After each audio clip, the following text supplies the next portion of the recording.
अमृतपाल सिंह पुलिसिया गिरफ्त में आ चुका है, लेकिन आया कैसे, ये बड़ा सवाल है। क्योंकि जिस पंजाब पुलिस की दर्जनों गाड़ियों से भरे सैकड़ों जवान उसे गायब होने से रोक नहीं पाए, उसे इतनी आसानी से कैसे पकड़ लिया गया। पंजाब से भागे अमृतपाल के दिल्ली और यूपी जाने की भी खबरें आई, लेकिन फिर वो गिरफ्तार पंजाब में हुआ। आखिर ऐसा क्या हुआ कि अमृतपाल यूपी में नहीं रुका? इसके पीछे एक कहानी ये आ रही है कि अमृतपाल ने डर से पंजाब में एंट्री ले ली, क्योंकि यूपी में वो डर रहा था। डर था कि कहीं 5वां नंबर उसका ना हो। असद गुलाम के एनकाउंटर के बाद अतीक और अशरफ की हत्या से सहमे अमृतपाल को पंजाब ही सेफ लगा। नमस्कार, आज के पंचतत्व में अमृतपाल की गिरफ्तारी की कहानी आपको बताएंगे।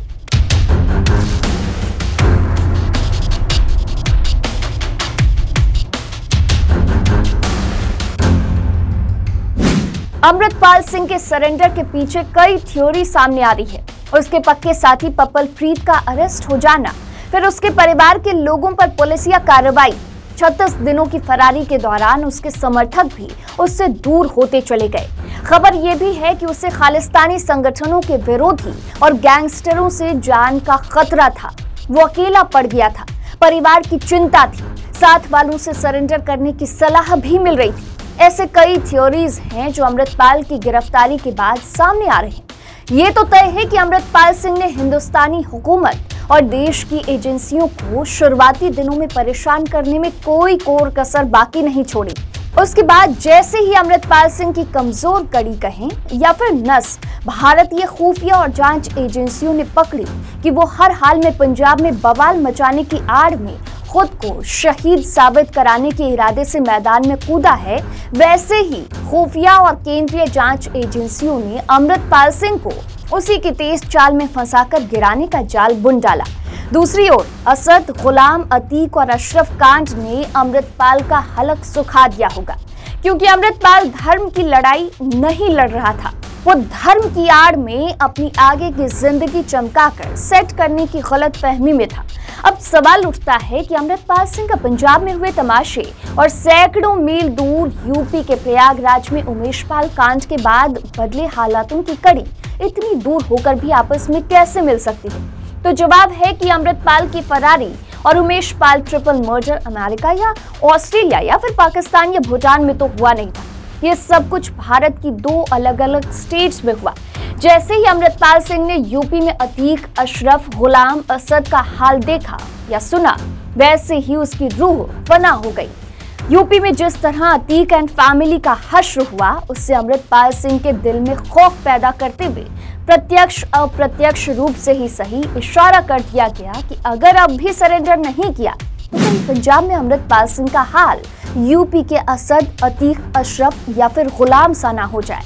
हालांकि अमृतपाल की गिरफ्तारी में पंजाब पुलिस का भी रोल काफी अहम रहा।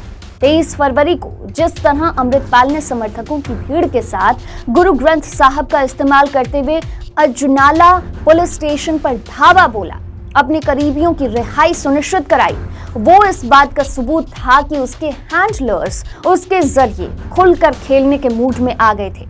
उनके मुताबिक सभी जरूरी तैयारियां पूरी हो चुकी थी और उन्हें लगता था कि अब उनके इशारे पर अमृतपाल और उसके लोग पुलिस प्रशासन को सीधी चुनौती दे सकते हैं। ये बड़ी खतरनाक स्थिति थी।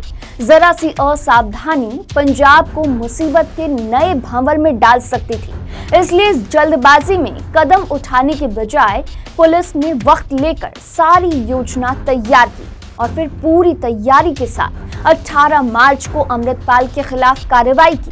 हालांकि वहां से अमृतपाल निकल भागा, लेकिन फिर भी पुलिस टीम ने ना तो अतिरिक्त बल प्रयोग किया और ना ही राज्य का माहौल बिगड़ने दिया।